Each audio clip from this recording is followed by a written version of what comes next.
everybody. Good morning. My, you're such a quiet group. You guys need to get out of your shells. No, this is one of the best things about this group is you're all networking. Let's not call it that, but let's call it, we're just talking and learning, and that's really important. So welcome to the Sunday part of our program, and this is going to be the farmer perspective part. But before I do that, I wanted to properly shout out our sponsors. So, because it's really important for us, it's been a really critical part of what we do to connect with our community. So, Leslie Huey out there in the Sustainable Food System Initiatives, she, talking to professors, being involved in your community, let's see, Maggie Halpern, where are you? Right there. So she's with the Office of Sustainability Initiatives with the City of Ann Arbor. So you got to get to know the people in your city. You guys should have learned yesterday, we had the MDARD guy up here, Tim Boring. Well, there's an MDARD guy for Ohio. It's probably ODARD or IDARD or whatever. Know those people. They can do really good things for you. They're your friends. They travel in circles that you're going to want to know. And they also know the latest grants and stuff that are coming through because they fund all the organizations like Farm Bureau, blah, blah, blah. I can't even keep track of how that funding goes through, but also know your extension office in your land-grant college. We have Katie Armentrout back here from MSU Extension. So really important to connect with those people because they know who's starting food businesses, what the current thoughts are. They have a wealth of information. So all these people. And so the Office of Sustainability for Ann Arbor has provided like kits. Do you have one in front of you, Maggie? I gave mine to Dave. Oh. I gave mine to Dave. Okay, Dave. Okay, so you know these people have really cool stuff that you can share with customers to help community engagement. Laura's handing one up. Yeah, there. I don't know if you have any more left, but if you do, where would they be? Okay. Today, but we can. But tchotchkes are cool, and those are good ones. So, and sustainability is important. So all these people sponsored us, and we're so grateful to them. Okay, a final thing is, who here likes food waste? Well, yes. Okay, look over there. We don't want any of that left here. So when you, after lunch today, after we're all done, if you want a travel box or just take a bunch of stuff in your pockets. I have boxes. Right, okay, of course she has boxes, so don't leave us with this food, please. All right, because we're always talking about food waste and it's really important. Okay, those are all the things I need to say. Anybody else? Meg, anything else I need to cover? Take food. Okay, take food. Okay, so welcome to day 2. This is going to be our panel for the farmer perspective. I have 4 very talented farmers up here, and all farm very different products and have experienced different ways of selling their product. So I'm going to be just asking a few questions of them, of the panel, and then you guys write down the questions that you're going to have for them because I didn't want to take all the time. You're going to have really good questions. Except, where's my, there we go. Where did I put my list of questions? There, that's right there. All right, my first question is for Dave Steinhauser and Melvin Parson. So first of all, let's go through their background real quick. Can we just flip through the slides? So Dave Steinhauser, okay. I think it's in your, on the pre-materials, but Could be. why don't you say it? Why don't you talk about yourself real quick? Well, I was raised on a small farm in southern Ohio. Up. Okay. Close to your face. I can talk so they can hear me. Yeah, I know you can. Is this better? Yeah. Okay. I was raised on a small diversified farm in southern Ohio. We did a focus on hogs more. We used very few chemicals. My dad never even owned a sprayer. He used fertilizer and conventional seed and that. So I saw how people did it very intensively with chemicals and where you didn't have to use so many. Then I became a livestock dealer, and that's how I ended up in Michigan. Well, dealing with a lot of hogs, learned a lot about the different types because I would see them walk in and then I would see them in the cooler so I could see what the results were from seeing them live versus hanging. And that's why I chose when we started farming here to raise purebred Berkshires, and I still do to this day. In about a month we're going to have baby pigs, and that's the 12th generation of these babies. Well, I got certified organic first in '99. So I've seen lots of changes in the way meat is viewed, way just farming, because I raised a lot of sweet corn at one time, and I didn't do a lot of vegetables. But raising meat worked better for my operation because I knew all about it and I understood what it took. The cattle I had for years were Jerseys. I didn't milk. They were all steers.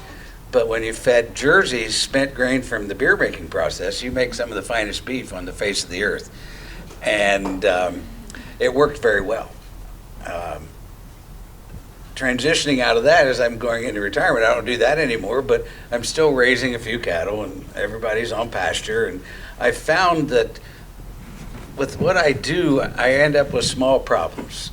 If you keep things outside, you have fresh water, you have a clean place for them to go, you don't have very many problems overall. And so how do I sell? I used to do 4 farm markets a week when I was starting out there, and I found out that's pretty busy because I was a one-man band and nothing happened when I was gone. So transitioning when Argus opened, Kathy and I were just talking that we were at a conference in 13, I guess it was, and it's like, oh yeah, I've said yes right away that this would fly, and it really has worked well for me overall. Thank you. And one more thing. Mention how you sell.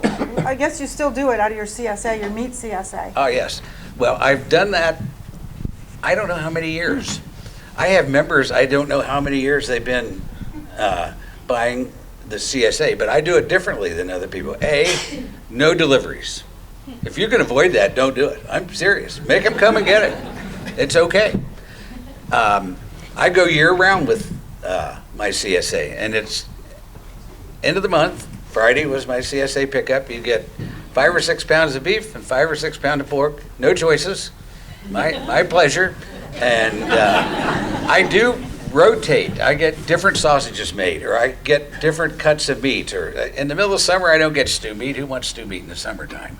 But then people, I have found a lot of customers, especially the ones I have left, the only meat they get is when they pick it up from my farm.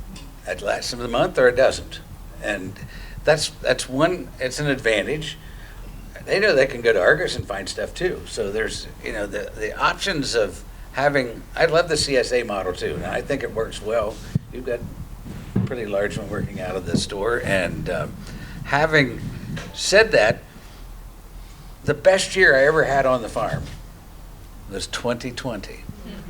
Because everybody wanted stuff and they didn't want to go to the store. And that was okay because I was prepared, I had it. And I still have a list of people that wanted to join, but that's okay. Good, okay. And he also sells garlic. Really good garlic, okay. Just a little. Who's next on that thing? Hannah. All right. My name's Hannah Weber. I grew up in Leelanau County up in northwest Michigan, part of the Meadowlark Farm CSA with my family since I was 10 years old, and worked in the restaurants and farms up there, really steeped in agriculture from a young age. I moved to Ann Arbor in 2012 after going through the Organic Farmer Training Program when Jeremy Mogtater was the director. I started my own small operation called the Land Loom on the Tillian Farm Development Center in 2014. Started that with a small salad club. This was kind of a CSA that was primarily salad greens. Built it out into just a small diversified vegetable operation. Quickly started working with Argus to kind of build my kind of relationships with the community, And in 2020, I helped found the Green Things Farm Collective with my current 3 business partners. And we now farm on 60 plus acres that are conserved in Ann Arbor Township. We have a great privilege of being able to do that. We have a diverse set of crops. We do primarily vegetable production. We do cut flowers, a small herd of beef cattle, and we sell that through Argus, the Carytown Farmers Market, the Farmington Market, a small farm stand on farm, and a number of wholesale outlets. So we're quite diverse in both our markets and our crops. And yeah, I'll stop there. Okay, Melvin, your turn. Oh, you got a microphone? All right, I got a microphone. Can everybody hear me? Yeah. Great. Good morning, everyone. My name is Melvin Parson. I'm the founder and director of We the People Opportunity Farm. Our mission is to break the cycle of incarceration here in Washtenaw County. I was born and raised in a small one-horse town called Detroit. And I've been here in Washtenaw County for a while now. It's been an interesting journey for me as a farmer or a food grower, because in 2015 I couldn't even spell vegetable. You know, I often wonder how I actually got here. And I'll give you an example. So a couple things happened in 2015. This wonderful lady, that winter in 2014, this wonderful lady passed away in a housing development I used to live at, and she took care of this 3x9, 3x15 foot raised vegetable bed. And that following year, I somehow inherited that vegetable bed, and I didn't ask for that vegetable bed. It just landed in my lap. And I thought to myself, what the heck am I supposed to do with this? And so I'm kind of guided by the universe and all this stuff. And I'm like, I'll just see how this plays out. And during that time, you know, I was given some seedlings and some stuff started growing. And it made me a little bit interested in where my food came from.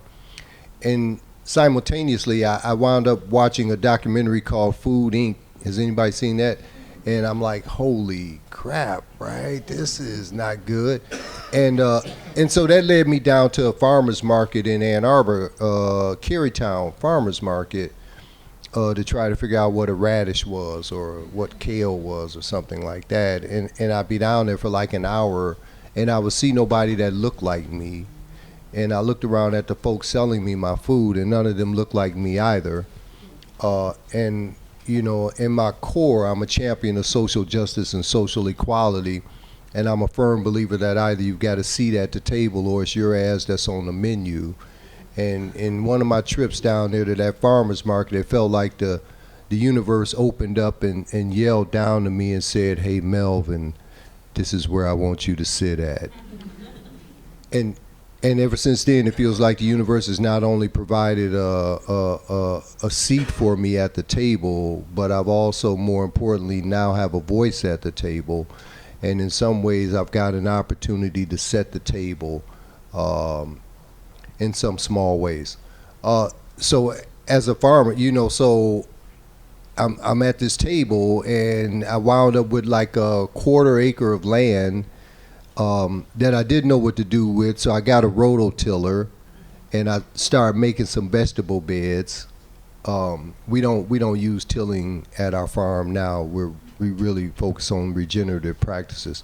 But at that time, I got a rototiller and make some vegetable beds, and it was like the field of dreams. People just started showing up to help out, and so I ordered $1,200 worth of seedlings from Green Things Farm Collective, and at the time I didn't know how many seedlings $1,200 would get you. So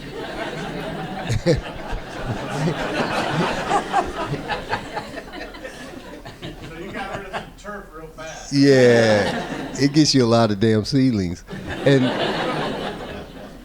so I was living in this apartment, fortunately on the ground floor. So when the folks, Green Things, came over there with this big truck, full of cartons of seedlings, and they started pulling these seedlings off the truck, and they kept pulling them off the truck, and they kept pulling. I'm like, holy moly. And so I put a post out on Facebook and asked, would anybody be willing to help me plant some seedlings?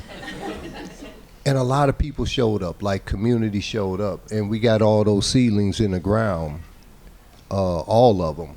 And during the course of the next 60 days, like, I watered all of those seedlings with 5-gallon buckets of water that I had to carry 50 yards.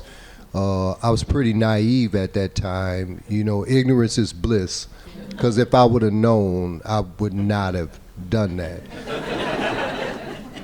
And so these plants are growing. These plants are growing. And another local farmer who isn't here today, his name is Alex Ball, he's an incredible farmer, came out to where I was growing food, and he said, hey Mel, it looks like your kale and collard greens are ready to be, you can start harvesting them. And so what I said to him was something that I shouldn't have said. I said to him, oh, thanks man for letting me know, right? What I should have said was, man, I don't really know how to harvest kale or collard greens. And so anyway, another Facebook post, I said, hey, would somebody be willing to come help me harvest? And again, community, Field of Dreams, right? People showed up. But before that, I called a dear friend of mine who will be speaking later on. His name is Ari Winesweed. And I called Ari and I said, hey Ari, I got a problem here. I got this food that's growing and I don't know what to do with it. And he says, hey man, don't worry about it, Mel. We'll buy something from you. And then a short while later, again, a conversation with Alex Ball, and he mentioned Kathy and Argus Farm Stop. And I called Kathy and I said, hey Kathy, my name's Melvin. And I got some food that I'm growing, and Argus, Kathy, just with open arms, you know, said, hey, we'll find a place for you on our shelves. And so where we sell to, even today, like fast forward 5 years, some of our produce goes to Argus Farm Stop, and our produce still goes to Zingerman's Row House, and our produce goes to Bellflower. And last year, because we're community driven, we were able to give 10,000 pounds of food that we grow away back to our community at no cost to them.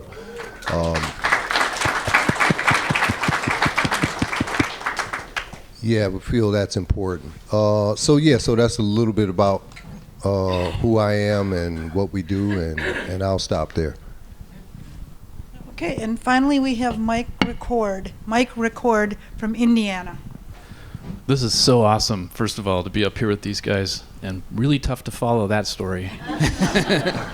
So I own New Ground Farm. It's a certified organic market garden in Bloomington. I've sold lots of different ways, started selling online by email list. I've sold at farmers market. I've done a couple different CSAs. Sold into our local food co-op, so kind of direct to retail. Started 2 farms, so my current farm is the second one. When I started it, I bought the wrong farm for vegetable farming because it's too hilly, but it was a great farm for a roadside stand because it was on a busy road. So we recognized that there was this opportunity with this kind of cool old barn that had been a goat dairy barn, and we renovated it. And first year I sold my own pumpkins out of there, and then realized I needed, I was going to sell my own produce, but that wasn't going to be enough of a draw. So I brought in a friend's eggs, and the second year, and then the neighbor's beef the following year, and it just kind of kept growing. And somewhere in there, I discovered Argus, and realized, this is kind of what I'm trying to do. I didn't realize it, but got really inspired by the Argus model. And then was fortunate enough to be one of the people that was able to help start an actual farm stop in Bloomington.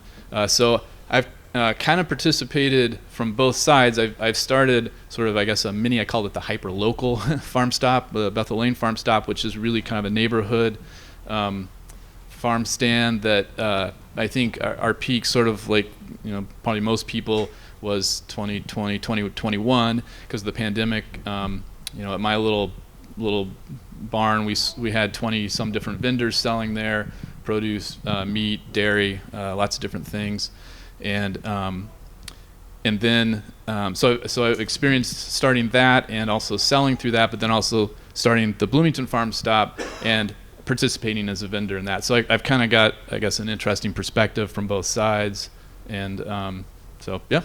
Well, I'll stop there so we can do some questions. Great, super. Okay, so the first question I have is, I'm going to change it up based on what you guys have talked about.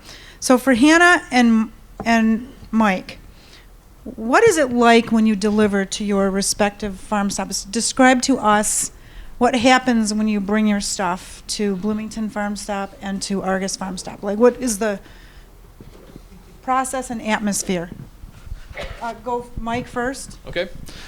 Not very much is the short answer. We have a pretty streamlined process, and so I'll show up. We have deliveries at the way our building is laid out at the back of the building, and the cafe is at the very front, and the kind of grocery area is in the middle, which leaves the back of the house for deliveries. Come in through a side door. We have a spot to park right there, and usually it just seems to work out that there's not more than one vendor at a time, but if there is more than one or are more than one, then we have some room to park in there. But coming through the side door, setting my bins on whatever surface is free at the moment. We have a table and a chest freezer and some places to put things down. We have an intake system that involves a piece of paper. It's a paper, I think we got the idea from you guys. I don't know if you're still doing that or not, but Sometimes. Yeah. So there's pros and cons to that, but it's really easy for as a farmer when I'm delivering, because I just write in the product that I'm delivering, the quantity, the unit that I'm selling it by, and the price, and then any special notes, like if I've changed the price or it's a new product or something. We use blue masking tape to label our bins, so I'll put date, name, product, and then I put it in the walk-in cooler myself, and then I go up front and hope that they have something for me to eat, which doesn't always work out, but but usually I'm just in and out, so it's really quick. I do put my product in the walk-in cooler, which means I need to understand how the walk-in cooler works, what goes where. But other than that, it's really super fast and efficient, and I can spend, if I want to spend extra time, I can, but I don't have to. So, and then I trust that the staff will get that product out to the shelf. I know that they're going to get on it and get it stocked, so I don't even worry about that. So, yeah. Well, it's a same and different situation at Argus. We've got 2 locations, but generally they both have kind of a small intake area in the back. And I think they do things a little bit differently depending on the producer, but we do get our orders from them ahead of time, so we know exactly what we're trying to bring, which can be, it's nice that it's a little bit flexible if we don't always have everything that they ordered. We bring what we can. And I know that there is a sheet that an intake person could be putting down everything that we brought, what the price is, what the units are. But generally, because they put those orders in, they know what to expect. They're kind of already prepped with, where those things are going to be going in the coolers. And so it's pretty simple. I drop those things off either, in the behind the Liberty store or inside the back of the Packard store. And we have pretty concise labels with what's in our bins, and our the folks that are receiving those things kind of know what to expect. And if there's anything that we need to talk about, it's usually just a verbal if there's a price change or there's anything funny about the order. But it's a pretty simple, pretty streamlined process that we've just kind of developed as we've worked with Argus for 10 years now. Super. So my follow-up question is going to be for Dave and Melvin, and they can add to the first question about the delivery part, but I want to know their experience when they're in the store. So do they venture in the store? What happens when they do? And what do they want to see happen when they're in the store after making a delivery? So Dave, start with you. Well, the staff is, I don't know everybody like I used to, so they don't know me. Some of them, it's nobody's fault. It's just as they've grown, there's more people. But there's always one person in there that I know when I walk in and say hi, and they ask, would you like a cup of coffee or a cup of tea? And I tell them what I've brought, because I'm in the same, like Hannah was talking, they know what I'm bringing, and it's labeled, and keeps it, the systems, not many places that make problems because it's already labeled ahead of time. And then I've been in there when they'll say Farmer Dave, which is, and people look around that's walking around in the store, or if they're outside, and so I try to stay around so that people can chat if they want to, or ask questions, or I ask them if they've got my garlic or somebody else's garlic, or just to find out, because I'm shopping too, and I talk to people when they're looking in to get cheese, and it's like, do you know that farm? And it's like, sometimes yes, sometimes no, and it makes it so that people connect a little bit with the people that are bringing in the product when they can see a face. And I enjoy it too. There's the social part of it. It's like, you can be very isolated in farming. You can be isolated at a farm stop. But in the long term, that doesn't work real well. You need to be engaged. And then you get new customers, you find out. Because I ask people to this day, after 10 years, you ever shop at Argus Farm Stop? And these are highly educated people that have lived here for a long time. Well, what's that? It's amazing that they don't even know about it. It doesn't matter if they've shopped there. But that happens. It's not uncommon at all. More than you think. Yes. Right. Okay, Melvin? Yeah. So the question was, what is it What's like your delivery process like? And then what's your experience like when you're in the store? with staff? Yeah, with staff. Yeah, no, that's so my experience when delivering with staff is beyond words, right? It's invaluable. Is it always just you, Melvin? Well, early on when I first started out, it was just me, and now we've been able to grow a little bit our capacity as an organization, and we've got this incredible farm manager who's responsible for the deliveries. But prior to that, it was me, and working with staff, again, like not knowing what I was doing, just bumbling around.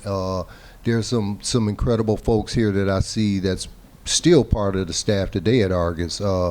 Will and Rosie and Alex and Travis and Mary and Laura. I mean, these folks are incredible, right? Like they, as a black man, one,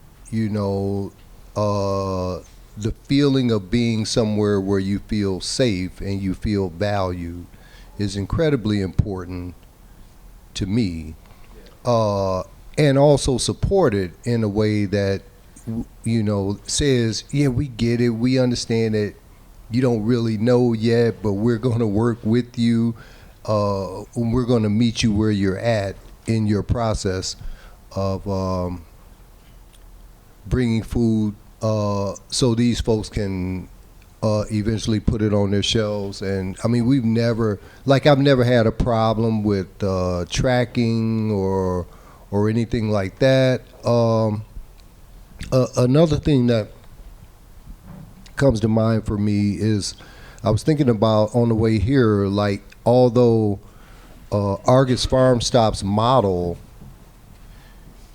isn't necessarily created to solve all the problems within the food system, they intentionally work towards creating a space and thinking outside the box where an organization like mine can have their products on their shelves and be sold by them. So then I can then do like some of those problem-solving issues regarding to food injustice, food inequity, and be able to give 10,000 pounds of food away, right, back to our community. And so my experience and the staff and the owners like really work with me to think outside the box and come alongside We the People Opportunity Farm to support us in those ways so that we can do some of the things that they're not able to do, but we're designed to do. Okay, I'm going to ask, I've changed all my questions. So I'm going to ask one more question because I want you guys to be able to ask questions of the farmers. What does this is for all of you.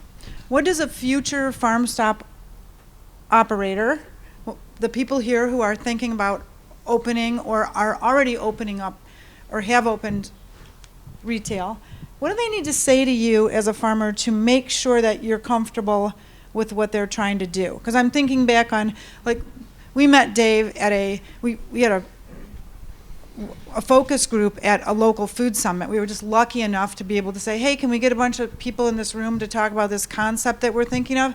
And Dave was in there and he immediately got what we were proposing, but we learned afterwards that maybe we hadn't been as articulate or descriptive of what we were going to do as we needed to. So from your perspective, somebody comes out of the blue and says, I'm going to do this weird thing.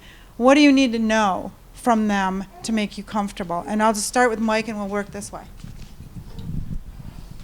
The first thing that comes to mind, I guess, is what actually I was telling Patrick earlier this morning, because he was asking basically that same question. I really think that it's necessary to have this sort of core enthusiastic energy from a couple of farms that are totally into the idea and are willing to take the risk. And to get that, you've got to build the relationship with those farms. And I think what they want to hear is going to vary. I think depends on, like what their priorities are. So I think what that really requires is that relationship building so that you can get to the point where you understand what's important to them. Like, it might be for me that I don't want to go to farmer's market on Saturday. It might be for somebody else that, they just want to have an opportunity to sell their product midweek or early week and not just on the weekend. So it's going to vary. That'd be my advice.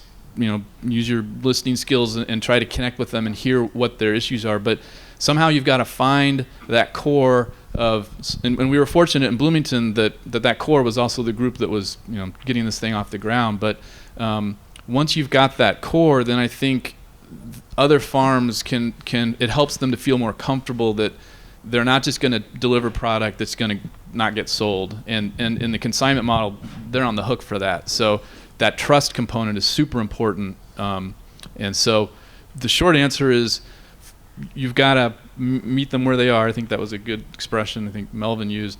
And make them comfortable with the concept, and that there might be some ups and downs, but they've got to be in it for the long haul, basically, I guess is how to say it. Yeah, I would echo a lot of that. I think that, what's great about Argus is that they kind of mirror the way that small farms already sell, but then they kind of expand it and have, allowed that landscape to evolve. And I think that having that core group of larger farms that really can bring and fill in as needed, but also thinking of this place as a way to incubate smaller farms, get them into the into the community, and so I think doing a lot of listening and providing that value proposition of we are going to be the cheerleaders of this local food community, and we are going to train our customers and train our employees about what you're doing, and really really sell this kind of mission and the spirit of local food, because that's kind of what we're working with, and I think just really having that storytelling emphasis is really important to get that trust of farmers.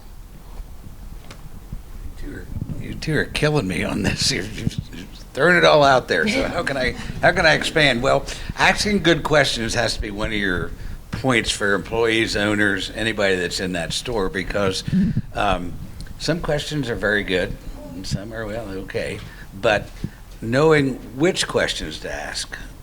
You don't want to ask somebody that just raises vegetables questions about beef or something else, cut flowers that they don't have an expertise in. So when you're starting, don't be afraid to find somebody that is in the meat business or is in the fresh fish business, just so you'll find out even the questions you need to ask by talking to somebody that already does that, because you can't be an expert in every area. It's impossible. But people will be very willing if they're interested in selling at a farm stop. They want questions, but you got to ask the correct questions, and sometimes that's the hardest part of doing it. The one thing I see is you want to make sure that, and this is from the perspective of meat, you have to handle meat in vacuum packages like strawberries, because it's just as fragile. And those are things that you get to communicate once you have a few things when you're getting staff, and it just, keep it, the KISS system always works, and keep that in place from parking to hiring people, because then you end up with those little problems that we're going to have every day. That's a good one, the meat, because you break that seal on the meat, and then Bill buys it and I have to eat it for dinner.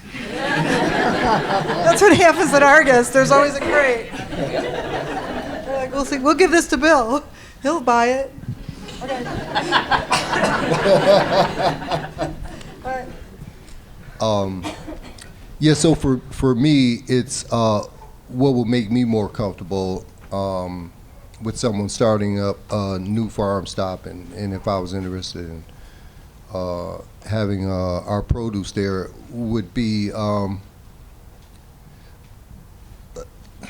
like, what would be their social mission, right? Like, what's their social mission to the community? Because it feels like farm stops do two things really well. Like, they support local farmers, and they're able to, and the people who come, and it feeds people, right? People come there, they buy the food, but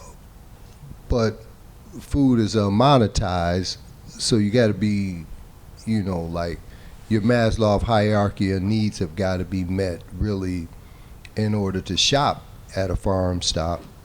And so how can that farm stop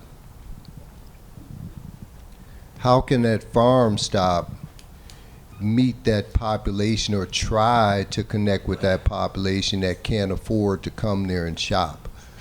Whether that's through, here in Michigan, they have a bridge card, which I once had. They have a program, subsidized food program, use a bridge card shop. I think Argus Farm Stop accepts bridge cards. That's awesome.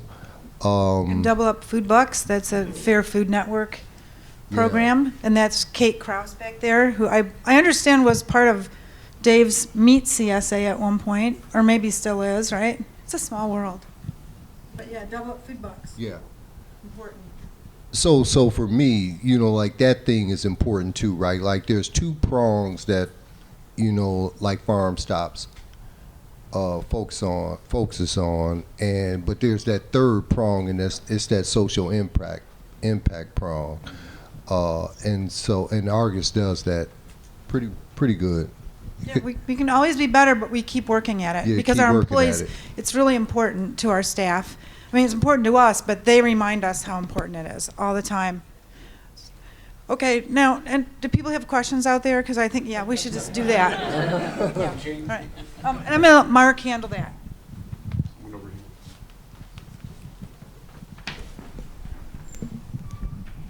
Thanks. I just want to add to the question that was just asked. So let's pretend it's like 15 years ago. You've never heard of a farm stop.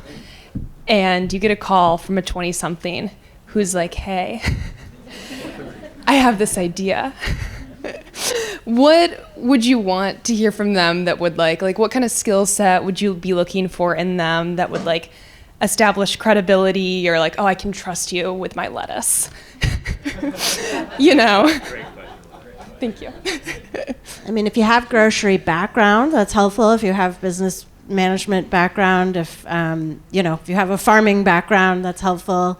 At this point, where we're at is we like to work with customers that can fit with the way that we sell food. So when somebody comes to try to start a relationship with me, I kind of lay out, this is when we send out a wholesale list. This is when we deliver to Ann Arbor. This is kind of how we work. And so, kind of making sure you can understand that and fit within, and every farmer has, a different way that they sell and a different way that they communicate. And I think that's a big challenge and strength of an Argus. But being willing to and able to work with many different people and communicate in many different ways and stay organized and keep track of all of these different variables is really important. But I would say, having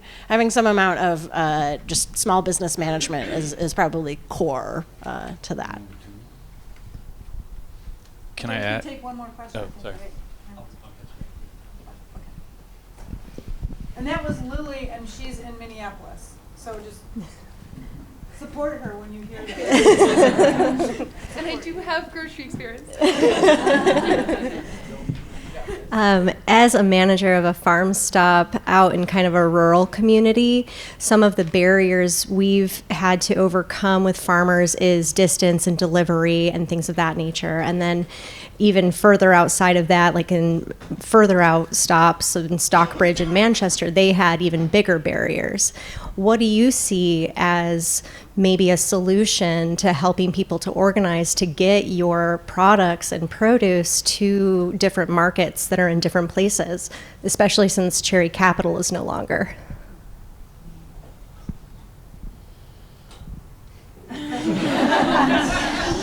Just for the audience, we had a company called Cherry Capital in Michigan that focused on local distribution for local farms, and they recently closed because, as we know, the last mile of delivery is just a really problematic thing. So yeah, that's a hard one.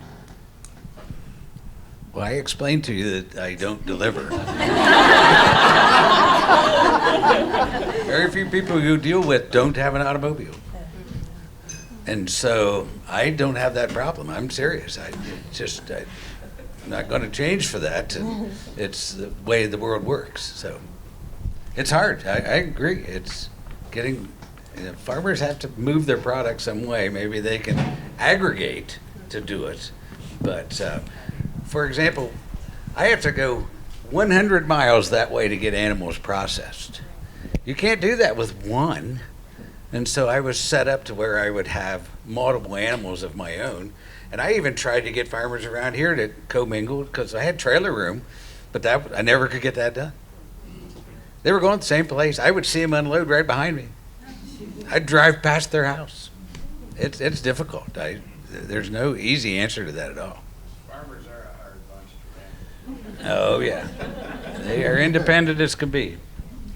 Yeah, I guess I would just say that it's just a huge challenge, and if you're going to start a farm stop and expect farmers to deliver to you, you have to be ready to move a lot of produce. We're at this point where unless we're delivering right into Ann Arbor, which is 4 miles away, we're hoping to make a delivery of a full van's worth of produce to a place to make it worth our while. So either we're doing that, or we're asking people to pick up from us, or we're trying to finagle some kind of shared delivery service with other farmers. But I do think that is a big challenge. I'd love anybody in this room to be thinking about is how we're moving food around for sure. And I would real quick just add, that's a tough one because I really think it's important to stay focused on the thing that the farm stop does best, which is the selling. But at the same time, maybe there's a role for you to play in helping them.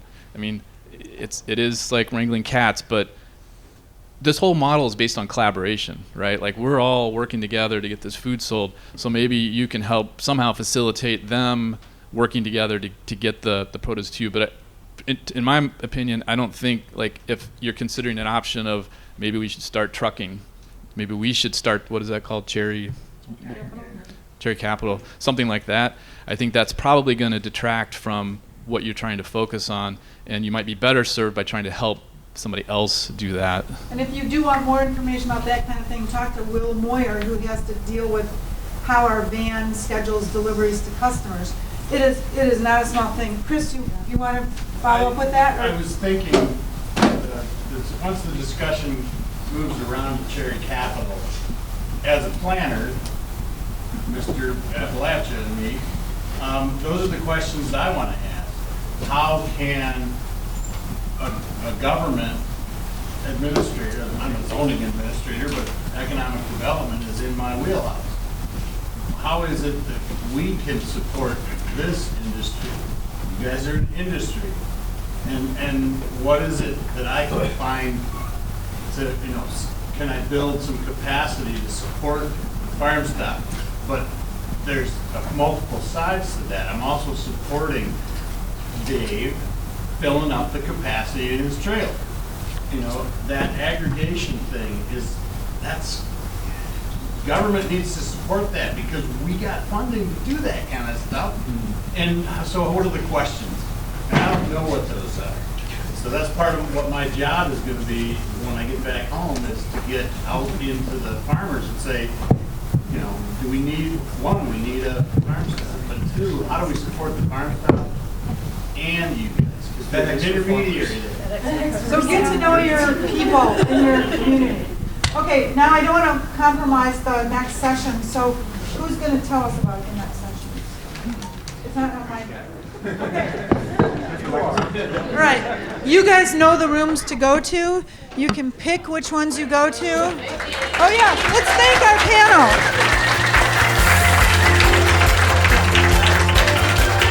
All right, grab a bagel and go to your